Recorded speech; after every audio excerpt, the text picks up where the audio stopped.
Hi there, Lee here, back with another video to go over yesterday's 1-0 win over West Brom. I thought it was a very, very good defensive team performance. It's the type of performances Sheffield United and Burnley have been putting in, getting 1-0 wins. On reflection, I thought the game was quite poor, to be honest. There wasn't really that many gilt-cut chances for both sides.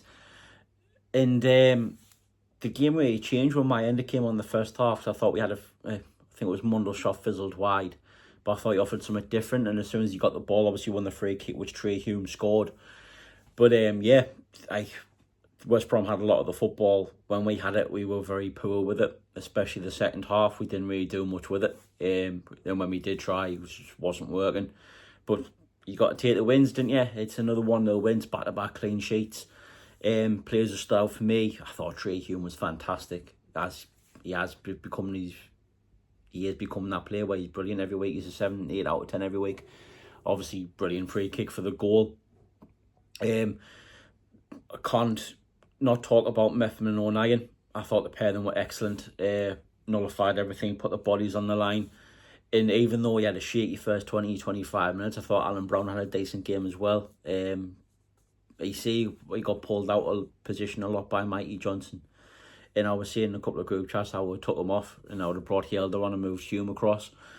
But then he kept him on. Then he eventually did bring Helder on with about 20, 25 to go.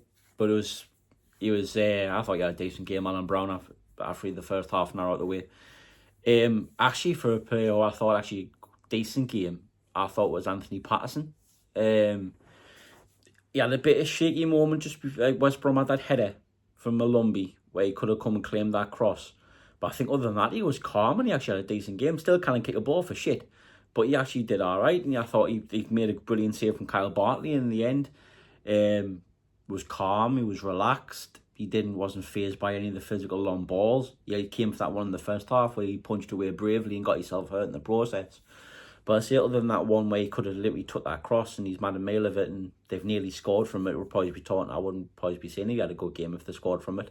But I thought he actually did all right. It was one of his better games that he's had in the last few weeks.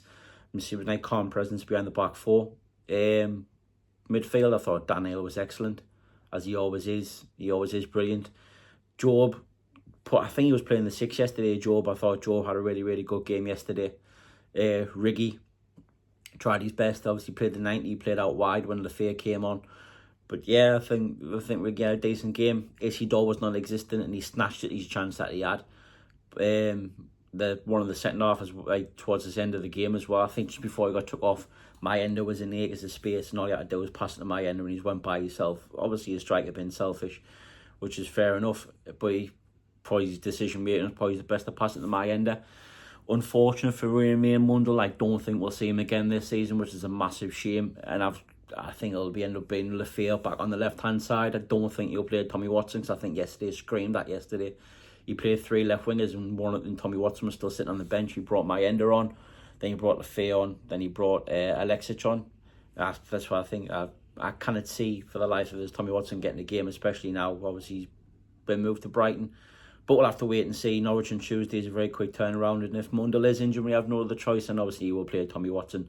And you just hope he gives his all and doesn't back out of anything and just tries his best.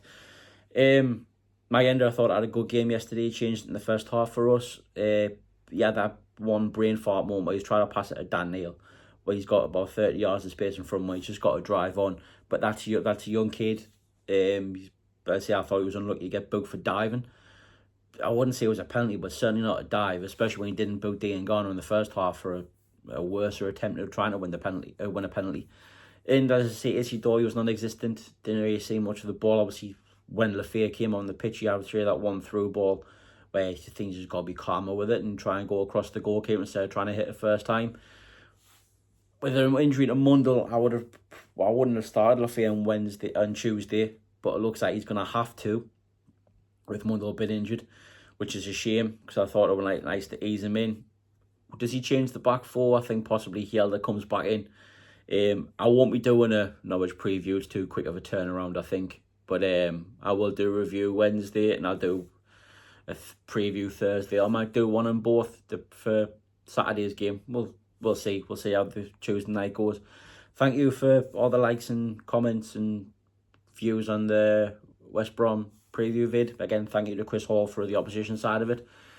Let's hope we continue this run of form on against Norwich. And now they got a poor result yesterday. So let's hopefully we can get a strike where the iron's hot with us. And while they're after a difficult result for them, obviously we'll have to keep Josh Sargent quiet.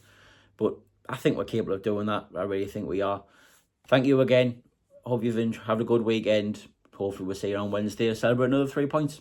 How are the lads?